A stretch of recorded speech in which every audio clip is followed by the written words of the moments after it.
buat masyarakat khususnya wilayah kerja Puskesmas Mamajang maupun yang ada di luar Puskesmas Mamajang. Jadi tolong bantu kami untuk memutus mata rantai penularan COVID. Jangan takut dikunjungi.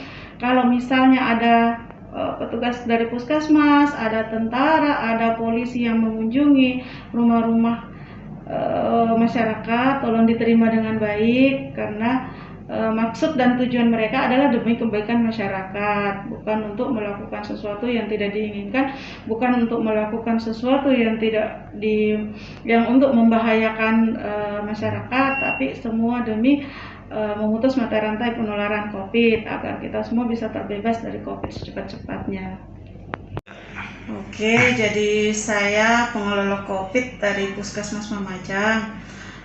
Selama terbentuk COVID Hunter, kami merasa sangat terbantu dengan adanya COVID Hunter.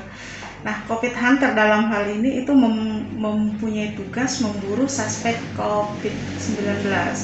Jadi kerjanya itu COVID Hunter, ketika ada pasien yang terkonfirmasi, kemudian tim tracing melakukan tracing, dan ada pasien yang menolak untuk dilakukan testing, maka tugas tim COVID Hunter untuk melakukan penelusuran di wilayah tersebut. Dia akan menangkap kontak-kontak erat yang menolak untuk ditesting, dan COVID Hunter bisa melakukan testing di tempat. Tugas utamanya yaitu melakukan testing, treatment, tracing, testing dan treatment. Setelah kita tracing, kita menemukan suspek atau kita menemukan kontak erat, maka akan dilakukan testing. Testing di sini yaitu melakukan pemeriksaan swab PCR atau swab antigen. Nah, setelah dari pemeriksaan ini, apabila memang terdapat pasien yang terkonfirmasi atau positif, maka kita akan melakukan treatment. Treatment itu berupa pengobatan, entah itu adalah pemberian antibiotik, antivirus, atau paket COVID, maupun ada peningkatan imun berupa jus Tretsar. Jus Tretsar itu sifatnya gratis, diberikan oleh pemerintah. Sumber data itu dari puskesmas. Setelah puskesmas kita ada WA group. Nah, di WA group itu kita share. Saya sendiri kan pengelolanya, saya sendiri yang share. Di situ karena keterbatasan masing-masing, ketika kita mau melakukan investigasi ke lapangan, misalnya ada kasus positif nih. Nah, saya share di sini, di lokasi ini ada. Nah, yang tim saya itu, yang tim COVID Hunter itu kan masing-masing ada dari kelurahan. Jadi mereka tahu pasti letaknya di mana. Saya cuma share di Jalan Ontalama nomor 30 ada, otomatis yang ada di kelurahan Mamajang luar pasti saya tahu Bu, di sini lokasinya. Jadi saya di sini hanya mengkoordinir bahwa jam 4 misalnya kita turun di situ, di titik, kita kumpul di situ di titik. Jadi orang yang ada di Ontalama itu men-share titik.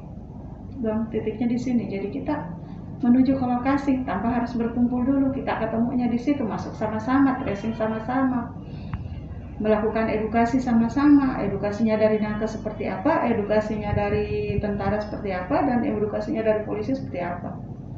Nah, tapi intinya itu yang selalu kita terapkan adalah protokol kesehatan, di mana mereka menjaga jarak, mereka memakai masker harus meskipun di dalam rumah. Apabila dalam satu rumah itu ada yang positif dan masih ada yang negatif. Apalagi sekarang kan nggak ada nih hotel, nggak ada duta COVID, wisata COVID. Nah, kadang itu ada juga masyarakat yang rumahnya tidak layak untuk melakukan isolasi mandiri. Dan ini masih menjadi kendala bagi kami bagaimana memisahkan mereka. Apalagi kalau mereka mempunyai anak kecil atau mereka mempunyai rumah yang tidak layak, tidak berventilasi, terus sempit, ukurannya tidak sesuai dengan jumlah keluarga. Nah, itu masih kendala bagi kami sekarang. Ya, seperti itu. Kalau misalnya yang terkena COVID itu orang yang ekonomi menengah ke atas kan gampang. Misalnya memisahkan, mengkarantina, mengisolasi yang penderita di dalam, kemudian kontak eratnya di karantina, dipisahkan, masih memberikan edukasinya gampang. Tapi kalau menghadapi yang mereka yang berpenghuni padat, yang satu rumahnya yang tidak berventilasi, tidak memenuhi syarat untuk melakukan isolasi di rumah, itu yang masih kami kadang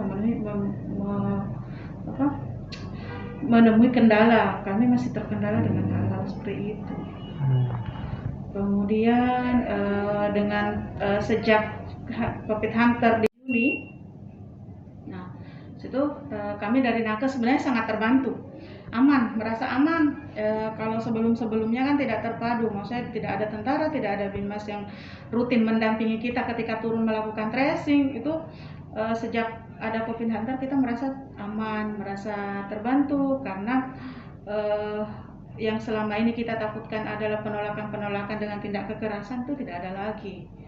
Walaupun sekarang masih ada masyarakat yang menolak untuk dilakukan tracing, melakukan testing, tapi itu sudah tugasnya tim Covid Hunter untuk melakukan pendekatan-pendekatan melalui tokoh-tokoh masyarakat, melalui perangkat-perangkat daerah, perangkat-perangkat setempat seperti lurah, Binmas dan Babinsa. Itu yang kita lakukan agar bisa bagaimana caranya sehingga kita bisa melakukan penanganan pada penderita, meskipun mereka menolak kehadiran kami, tapi kita punya kiat agar mereka bisa terbuka kepada kami dan menerima kunjungan kita.